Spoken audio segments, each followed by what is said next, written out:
Okay, so I've just finished watching Desi Bling on Netflix. वैसे तो मैंने Desi Bling सिर्फ करुणा तेजस्विनी के लिए देखा था, but you won't believe that this particular clip from the show is actually such a good example of how our brain protects us from a painful truth. Watch this. Satish goes out partying. I know he goes out with the girls. I think if it's a different girl every time, it's okay. If it's the same girl every time, then you think it's a problem. I mean, I know what you're feeling right now, and मेरा भी reaction कुछ ऐसा ही था. क्या आपने notice किया कि बिंदा जी ने एक्चुअली बोला क्या? उन्होंने ये नहीं बोला कि उन्हें प्रॉब्लम नहीं है, उन्होंने ये बोला कि हर बार सेम लड़कियां नहीं होनी चाहिए. And this is where psychology comes in the picture. Psychology में एक कॉन्सेप्ट है that is called defence mechanism. ऐसा समझो कि डिफेंस मैकेनिज्म हमारे ब्रेन का इमोशनल बॉडीगार्ड है. एक ऐसी सिचुएशन आती है जब हमें अच्छा नहीं लग रहा होता है, इनसिक्योर फील होता है, एंशियस फील होता है, घबराहट होती है, या कोई भी ऐसी सिचुएशन जो हमें डिस्कम्फर्ट प्रोवाइड करती है, तब हमारा ब्रेन हमें प्रोटेक्ट करने के लिए इन डिफेंस मैकेनिज्म्स का यूज करता है. सबसे इंटरेस्टिंग बात पता है क्या है? सबसे इंटरेस्टिंग बात है कि हम रोजमर्रा की लाइफ में इन डिफेंस मैकेनिज्म्स का यूज करते हैं और हमें इसके बारे में पता भी नहीं होता.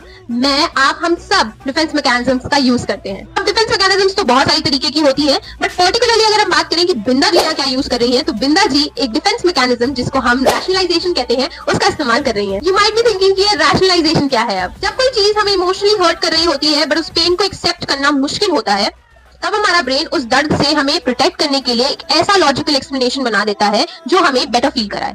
हमें लगता है कि हम कितनी मैच्योरली, कितनी लॉजिकली इस सिचुएशन को हैंडल कर रहे हैं, बट एक्चुअली में हम अपनी इमोशनल सेफ्टी के लिए उस सिचुएशन पे लॉजिक नाम का एक पर्दा डाल रहे होते हैं. Just like Binda ji is doing over here.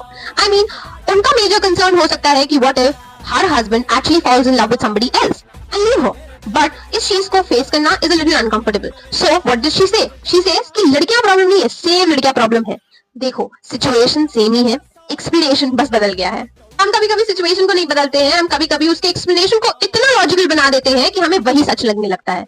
And that is why I say that psychology is so fantastic. Do let me know in the comment section कि आपका क्या थॉट है about this, and have you watched देसी bling? Also do let me know कि क्या आपको भी पता था कि आप डिफेंस मैकेनिज्म्स का यूज करते हैं. अब इतना दूर तक आए गए अगर वीडियो में, तो do not forget to follow Vistara Mind for more such amazing insights.